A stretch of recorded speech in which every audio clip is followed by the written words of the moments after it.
The Dawn Express, आईना सच का।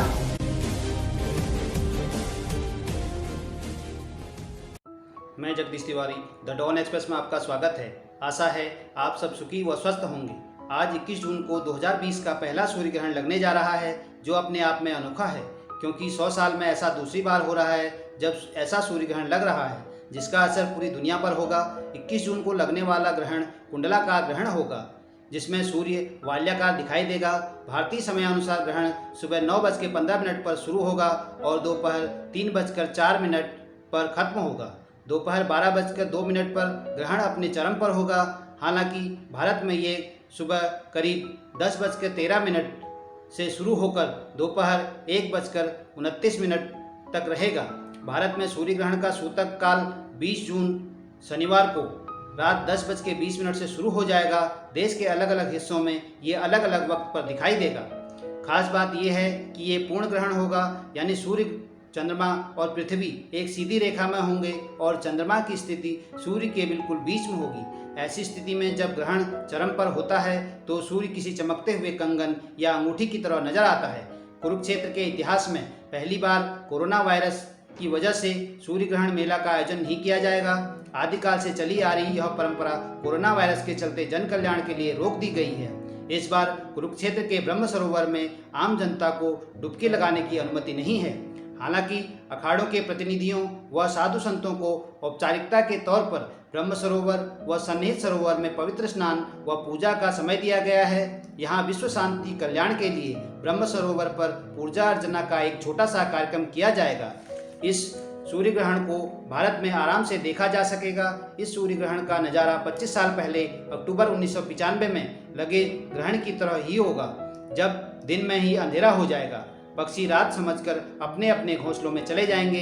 ये सदी का दूसरा ऐसा सूर्य ग्रहण है जो 21 जून को हो रहा है। 21 जून का वाल्याकार सूर्य ग्रहण मध्य अफ्रीकी गणराज्य में उगते हुए सूरज से शुरू होकर आगे कांगो, इथियोपिया, यमन, सऊदी अरब, अमन, पाकिस्तान, भारत, चीन और ताइवान से देखने को मिलेगा।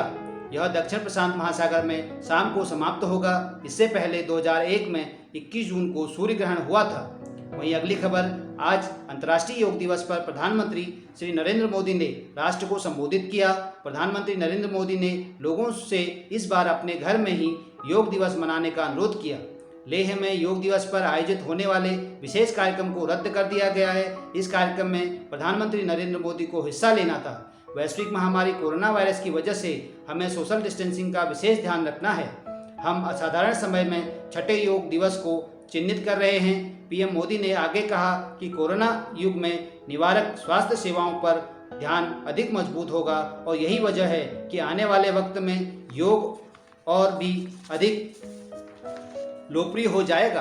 उल्लेखनीय है कि कोरोना वायरस महासंकट की वजह से अंतर्राष्ट्रीय योग दिवस का आयोजन इस बार बिल्कुल अलग तरह से किया जा रहा है। आज 21 जून को ही योग दिवस इसलिए माना गया है क्योंकि आज 21 जून को उत्तरी गोलार्ध में सबसे लंबा दिन होता है। साल 2015 से ही योग दिवस एक खास थीम के साथ मनाया जा रहा है। अंतर्राष्ट्रीय योग दिवस पहली बार 2015 में मनाया गया था। योग को अंतर्राष्ट्रीय स्तर पर मनाने का प्रस्ताव भारत के प्रधानमंत्री श्री नरेंद्र मोदी ने संयुक्त राष्ट्र के सामने रखा था, जिसे संयुक्त राष्ट्र ने सभी देशों की सहमति से 90 दिनों के भीतर पारित किया गया था। यह पहला प्रस्ताव था। इतने कम समय में मनाने के लिए एक दिन के रूप में मंजूरी दी गई।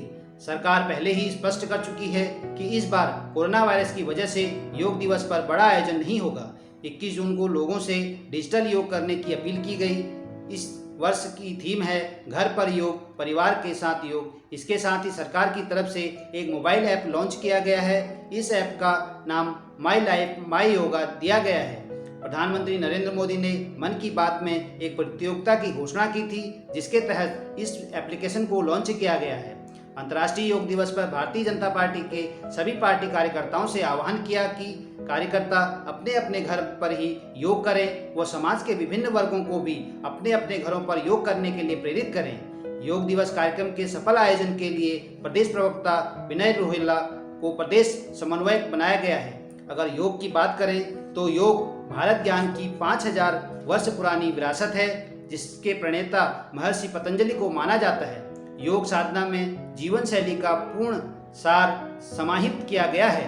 भारतीय इतिहास में ऐसा कोई समय नहीं रहा जब देश में योग का बोलबाला नहीं था। गीता में भगवान श्री कृष्ण कहते हैं कि सृष्टि के प्रारंभ में मैंने ही इस अविनाशी योग का ज्ञान सूर्य को दिया, जिसके बाद सूर्य ने इसका ज्ञान मनु को दिया और मनु ने इससे आगे इच्छाक्षु को इसका ज्ञान प्रदान किया। भगवान श्री कृष्ण ने अर्जुन को गीता में उपदेश दिया और इस उपदेश में उन्होंने योग के 18 प्रकार बताए हैं, जिसमें सृष्टि के प्रारंभ से योग का ज्ञान निरंतर बहता चला आ रहा है। योग में कई आसन मिले हुए होते हैं। योग के दौरान किए गए हर आसन का अपना अपना अलग अलग महत्व होता है। नियमित योग करने से व्यक्ति का शरीर फिट रहता है और उसे किसी तरह की कोई परेशानी नहीं होती। योग से शरीर और दिमाग के बीच संतुलन बनाए रखने और बढ़ते उम्र के साथ होने वाली बीमारियों से छुटकारा पाने में मदद मिलती है। पुरानी बीमारियों से लेकर कैंसर जैसी जानलेवा बीमारियों तक योग हर समस्या का समाधान है, बल्कि यह इम्यूनिटी भी बढ़ाता है, जो कि वर्तमान कोरोना वायरस महामारी के दौरान बहुत महत्वपूर्ण है। आयुष मंत्रालय की तरफ से आज सुबह 6:30 बजे से दूरदर्शन पर कार्यक्रम प्रसारित किया गया। इस दौरान प्रधानमंत्री अंतर्राष्ट्रीय योग दिवस पर संबोधन के साथ प्रातः 7 बजे से 7:45 तक सामान्य योग प्रोटोकॉल का प्रसारण हुआ, जिसमें कोरोना योगा प्रोटोकॉल के अनुसार सभी लोग एक साथ योगाभ्यास हुआ। मुख्यमंत्री के एक वीडियो का सजीव प्रसारण राज्य के आधिकारिक फेसबुक, ट्विटर, प्रदेश आयुर्वेद विभाग की आधिकारिक फेसबुक, ट्विटर पर माई लाइफ माई योगा के साथ हुआ। इसे आयुष कवच पर भी ऐप पर भी देखा गया। योग दिवस चैलेंज उत्तर प्रदेश नामक प्रतियोगिता का आयोजन भी 3 श्रेणियों में किया जा रहा है। महिला वर्ग की प्रतियोगिता में बच्चे, वयस्क, वरिष्ठ नागरिक श्रेणी होगी। पुरुष वर्ग में बच्चे, वयस्क और वरिष्ठ नागरिक श्रेणी होगी। तीसरा वर्ग योग पेशेवरों के लिए होगा, जिनमें पुरुष और महिला वर्ग बनाए गए हैं। क्षेत्रीय आयुर्वेदिक एवं यूनानी अधिकारी डॉक्टर A.K. चतुर्वेदी के अनुसार राज्य स्तर पर तीनों श्रेणियों के 8 वर्गों में 3-3 पुरस्कार दिए गए। केंद्रीय रिजर्व बल के 1.5 लाख से अधिक जवान शनिवार को एक योग वेबिनार सत्र में भाग लिया। इसका आयोजन 21 जून को अंतर्राष्ट्रीय योग दिवस से पहले किया गया था।